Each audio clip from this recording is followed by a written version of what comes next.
Ngayong araw nga pala ay balik alindog na naman kami ni Kuya Dogs. Sobrang laki na kasi ng aking tiyan at kailangan na itong paliitin. Sa pagkakataon na ito, hindi na pala kami nag-iisa. Mag-healthy living na rin kasi si Boy Skincare at si Boy Ubo. So paano guys? Tara!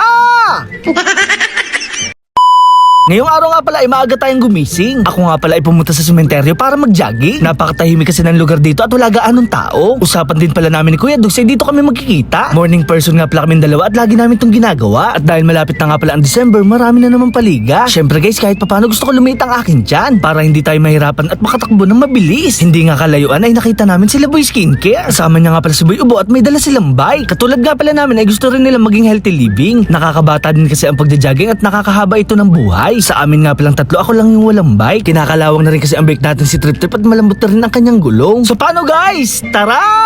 Napakasarap talaga mag-exercise tuwing umaga. Ginanahan nga pala akong tumakbo dahil marami na kami. Nagulat lang ako dahil may nakita ko dito mga aso naglalaving-laving. Nagdahan-dahan naman akong tumakbo, baka habulin tayo ng mga aso. Naisip ko nga na ayos lang tayo makagat dahil malapit lang ang sementeryo. Char, hindi pa man tayo nakakalayo ay lumalabas na ang aking pawis. Akala ko nga hindi tayo pagpapawisan dahil napakalamig ng lugar. Napagod lang siguro ako dahil kakahabol kila Boy Ubo. Grabe guys. Ngayon lang ulit ako nag-jogging. Grabe, nakakapagod. Siguro mga nakatatlong ikot ako dito sa sa sementeryo. Yan guys, sila Kuya Dogs, ayun. Ayun yung makikita nyo. Pinili na lang nilang maglakad. Ay hindi yan, eto pala. Sorry. Ayan. Mas maganda kasi yung naglalakad kasi nakabike. Mahirap pagpawisan pag ganyan. Dito mapagpapawisan talaga sila tapos tutok pa ang araw. Ayan o diba? Grabe. Pagod. Habang naglalakad nga ay gumawa si Boy Ubo ng patpat. Kinakailangan niya pa kasing gawin ito para makatakbo sila ng mabilis. Ito nga pala ang teknik para mabilis silang pagpawisan. Char.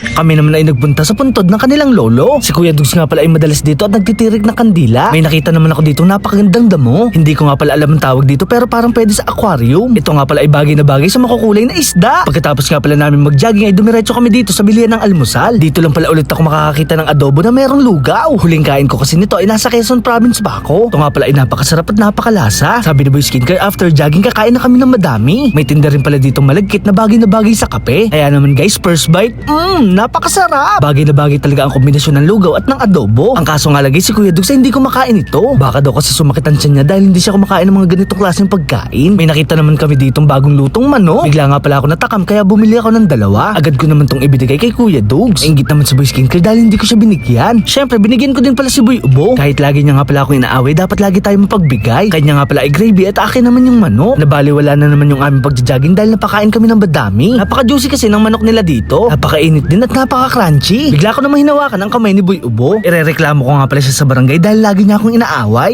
Char. Tinamahan kasi namin sa Boy Skincare na kumuha ng laundry. Binahayan kasi ng daga ang kanyang mga damit. Karamihan nga pala dito ay may tatak ng Team Dugyot. Ipamimigay nga pala to ni Boy Skincare sa kanyang mga followers. So paano guys, hanggang dito na lang. Maraming salamat sa panonood. Paalam! Yeah!